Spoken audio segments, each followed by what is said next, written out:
That's true, Elizabeth, and good evening from New Orleans. Here, the police and the National Guard find themselves in a very difficult position tonight to try to carry out an order to force people from the city without actually using force. Today in New Orleans, they got a lot tougher on the holdouts. Not only the flooded areas, but New Orleans' driest and wealthiest neighborhoods, too. The police and National Guard going street by street, house to house. We need to make sure, too, that whenever we knock on doors, people refuse to leave. We need to make note, call it out. They say there are no orders to use force, just strong persuasion, sometimes entering open houses with guns drawn. Instructions to disarm anyone inside. You say guns will be taken. No one will be able to be armed. We have to take all weapons. That happened today in this wealthy neighborhood where homeowners had armed themselves to protect their mansions. Residents were handcuffed on the ground. In the end, police took their weapons but let them stay in their homes. They were a little bit threatened because our weapons were bigger than their weapons. For many of the police and guard troops, it is an uncomfortable job to do this in an American city. This guard unit occupied a church, using it as a base camp. They had to leave a note because they could not get hold of the pastor to get permission. It is surreal. Yeah, you never expect to do this in your own country. Chris Montgomery says he'd rather be in Iraq than patrolling American neighborhoods. Walking up and down these streets, you don't want to think about the stuff that you're going to have to do. Somebody pops around the corner, we shoot at America. Okay, that was near the end, there was the police chief actually said nobody will be armed. The mayor confirmed it. Nobody will be armed. I mean, this is what we've let America become, folks. I mean, those citizens they didn't even get their guns back afterwards. Some people got their guns back, but only after they successfully sued to get them back. Make no mistake about it, folks. Uncle Sam wants to turn this country into a police state. Historically, one of the first steps toward creating a police state is to disarm the public. Because tyrants know that if the public is armed, there is a chance that their illegitimate power grab could be challenged. Now, they want to neutralize that. That's why guns were outlawed in Nazi Germany, in Communist Russia, Pol Pot's Cambodia, and Communist China. This is why we have the Second Amendment. It's the last line of defense against tyranny. And I must emphasize last line because, thankfully, despite the tyranny we're undergoing today, it is not only not too late to get back our liberties through peaceful means, it is essential because the side that fires the first shot in this info war is going to lose. We cannot hope to ever outgun these criminals because they have the A-bomb, they have the H-bomb, and they're cold-blooded and insane enough to use them. Make no mistake about it.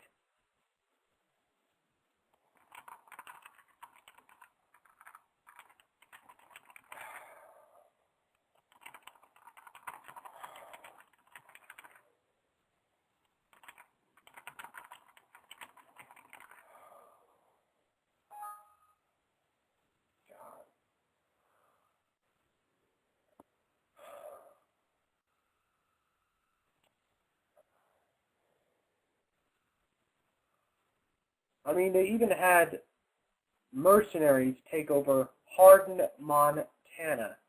Don't believe me? Check out these news clips from Hardin, Montana.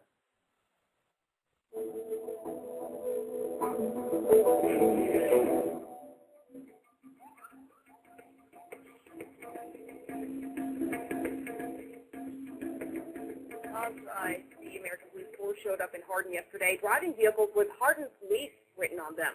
As Color 8's Nick Law reports, it created quite a stir, especially because Hardin doesn't have a city police department. This was the talk of the town in Hardin on Thursday. Mercedes decked out in the City of Hardin Police Department decal and driven by American Police Force members. Two Rivers Authority officials say having APF patrol the streets was never part of their agenda. I have no idea. I really don't, because that's not anything that's been in the discussions that I've had with any of them. As it stands now, the Bighorn County Sheriff's Department is contracted to patrol the city and APF has no jurisdiction. If that was changed, Peterson claims it would have to go through the city council. As for the jail contract with APF, both sides are yet to agree on a deal, as bondholders rejected it again on Thursday morning. So it's a complicated issue. There's a lot of tax laws that they're working through, and we're just hoping now. We thought we were going to get it by Tuesday night. We're hoping now we can get it by Friday night. And Two Rivers Authority officials say the contract only deals with the detention facility and the training center. There's no mention of a homeless shelter, animal shelter, or any other services for the area. Well, you know, that was never in the contract to begin with. I think it was just kind of on a wish list of what Captain Michael wanted to do here. American Police Force officials plan on staying in the Hardin area for the next month. And that was Color 8's Nick Law reporting. The exact details of the contract talks between Two Rivers Authority and American Police Force. A spokesperson for the security firm that cut a deal to house prisoners at Hardin Jail says filling the jail is not its main objective. Color 8's Sarah Gravely has the details.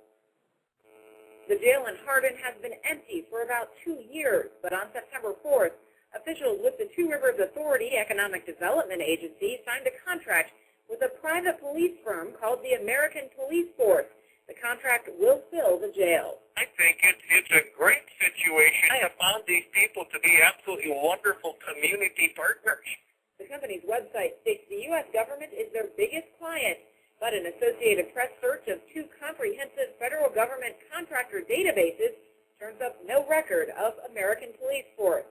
Several media agencies have also identified inconsistencies with the company. For instance, their website states that they have years of experience, but a company spokesman says the corporation was just formed in February. They also list an address to a building in Washington, D.C., but no one at that address has ever heard of them. Two Rivers officials say that doesn't bother them. At this point, that does not concern me. I've been in contact with enough members of the APF and their representatives. A spokesman for American Police Force, Captain Michael, who would not give a last name, says they have never had experience housing prisoners in a jail, and that was not their biggest attraction to Hardin. We didn't really want to get into prison business, but we were actually interested more in training center. While he can't specify exactly what they will be training for, the company says it investigates everything from missing persons to insurance fraud to cheating spouses. Al Peterson with Two Rivers Authority says they're excited to have a military presence in a town without a police force. APF has already put down what Captain Michael calls a substantial amount of money. They'll be in town next week to start filling about 250 positions, 80% of which will be hired locally. We will bring City of Hardin back on their feet. Reporting in Billings, Sarah Gravely, Color 8 News. Two Rivers Authority officials will present the information at a city council meeting in Hardin tonight at 7:30. However, they have already signed a contract and do not continue with bondholders. Representatives from California security firm American Police Force speak on the camera for the first time, explaining their plans for the vacant Hardin jail. Color 8's Nick Law reports. We believe in this community or we wouldn't be here. With a $27 million vacant jail as the backdrop, APF offered little new information on their plan to operate the Two Rivers Detention Center. The newest development was the naming of former Billings Gazette reporter Becky Shea as the group's spokesperson. But APF says the Hardin community has nothing to fear and that the group has been scouting the area for nearly a year. APF has been here for 10 months, but it has never been stealth. Captain Michael Hilton and Shea weren't clear why APF vehicles showed up Wednesday night sporting Hardin Police Department logos, which prompted much concern in the community. Are you a police department? No. Why not put an APF logo on it? We're getting there. The decals were removed on Friday morning. The group says its intentions are only to help the community, and its main focus is to bring prisoners and jobs to Hardin. We've got a beautiful, beautiful facility here, but we've got 114,000 square foot building that has been absolutely inactive for 2 years. APF officials say they're working with several agencies on a new prisoner contract, but wouldn't discuss the details. The group's business plan includes construction of a 30,000 square foot police training facility, as well as a dormitory to house the trainees. Both buildings will go up in a field directly behind the detention center. We have a lot of work to do. APF says that work includes bringing in more of its crew from California to assess the facility in the coming weeks. as well as preparing for a 2-day job fair scheduled for the 3rd week of October. Reporting in Hardin, Nick Law, Color 8 News. APS officials declined once again to reveal the identity of its parent company. They expect the contract with the bondholders to be completed soon, but will continue their work while Force's intentions are. But Hardin mayoral candidate Kerry Smith says the group is here to help. 2 days after American police force members arrive